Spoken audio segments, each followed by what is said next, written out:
everybody, welcome to Angie's Place. I hope you're having a wonderful day. Today we are going to be reading Psalms 78 and 79. I hope you're having a wonderful day. Before we begin, don't forget to hit the like and the subscribe down below. That will help us generate to all those who don't have a Bible, can't have one. Maybe they're commuting and just need to listen in. For all those reasons and more, this video is for you. Psalms 78. God's kindness to the rebellious Israel, a contemplation of Asaph. Give ear, O my people, to my law. Incline your ears to the words of my mouth. I will open my mouth as a parable. I will utter dark sayings of old, which we have heard and known, and our fathers have told us. We will not hide them from our children, telling to generations to come praises of the Lord and his strength and his wonderful works he has done. For he has established a testimony in Jacob and appointed a law in Israel, which he has commanded our fathers, that they should make them known to their children, that the generation to come might know them, the children who would be born, that they would arise and declare them to their children, that they may set their hope in God and not forget the works of God, but to keep his commandments, and may not be like their fathers, a stubborn and rebellious generation, a generation that had set its heart aright, and whose spirit was not faithful to God. The children of Ephraim, being armed and carrying bows, turned back in the day of battle. They did not keep the covenant of God. They refused to walk in his law, and forgot his works and wonders that he hath shown them. Marvelous things he did in the sight of their fathers, in the hand of Egypt, in the field of Zion. He divided the seas and caused them to pass through, and he made the waters stand up like a heap. In the daytime also he led them with a cloud, and all the night with a light of fire. He split the rocks in the wilderness and gave them drink in abundance like the depths. He also brought streams out of rocks and caused the water to run down like rivers. But they have sinned even more against him by rebelling against the Most High in the wilderness. And they tested God in their heart by asking for food of their fancy. Yes, they spoke against God. They said, can God prepare a table in the wilderness? Behold, he struck a rock, so that the waters gushed out and the streams overflowed. He can give bread also. Can he provide meat to his people?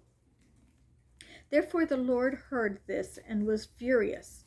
So a fire was kindled against Jacob, and an anger also came up against Israel, because they did not believe in God and did not trust in his salvation. Yet he had commanded the clouds above and opened the doors of heaven, had rained down the manna to them to eat, and given them the bread of heaven. Men ate angels' food. He sent them food to the full. He caused the east wind to blow the heavens, and by his power he brought the south wind. He also rained meat on them like the dust, feathered fowl, and the sand of the sea, and he let them fall in the midst of their camp, all around their dwelling, so they ate and were filled. For he gave them their own desire. They were not deprived of their craving, but while their food was still in their mouths, the wrath of God came against them, and slew the stoutest of them, and struck down the choice men of Israel. In spite of this, they still sinned, and did not believe in his wondrous works. Therefore their days he consumed in futility, and their years in fear. When he slew them, then they sought him, and they returned and sought earnestly for God. Then they remembered that God was their rock, and the Most High God of their Redeemer. Nevertheless, they flattered him with their mouth, and they lied to him with their tongue. For their heart was not steadfast with him, nor were they faithful in his covenant.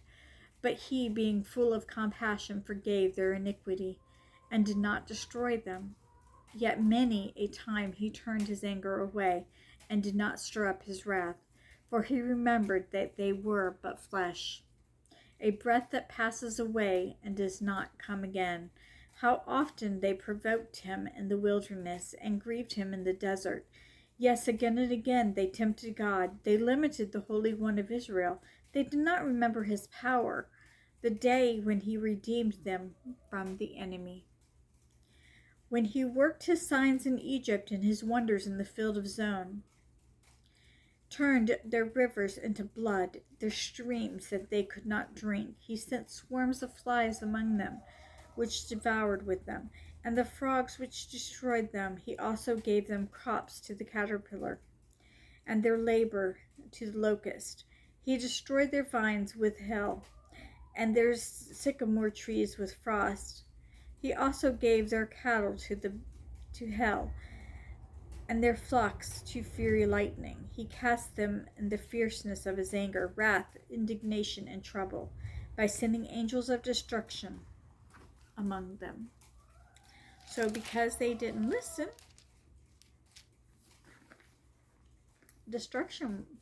he sent destruction.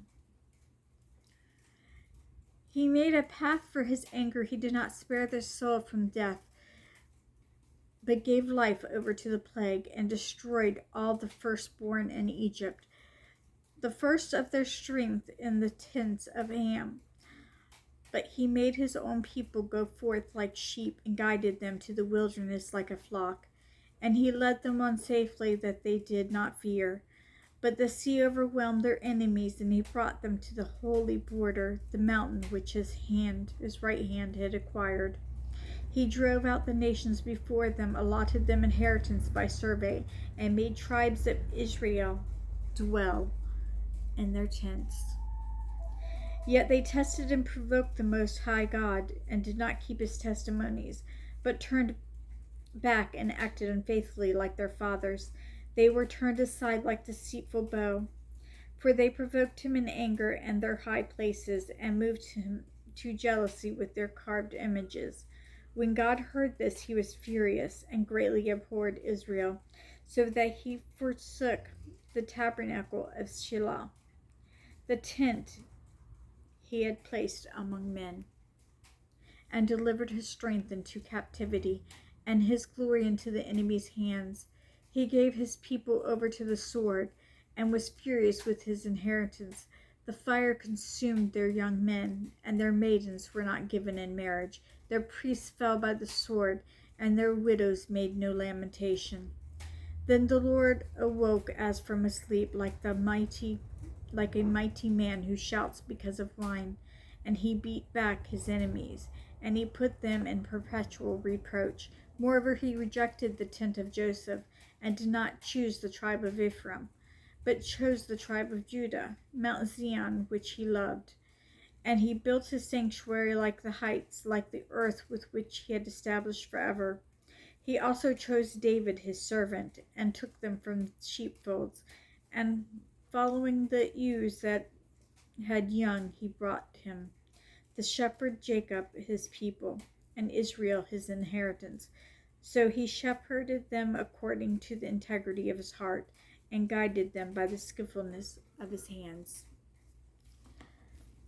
79. A dirge and a prayer for Israel, destroyed enemies. A psalm of Asaph. O God of nations, have come into your inheritance. Your holy temple they have defiled.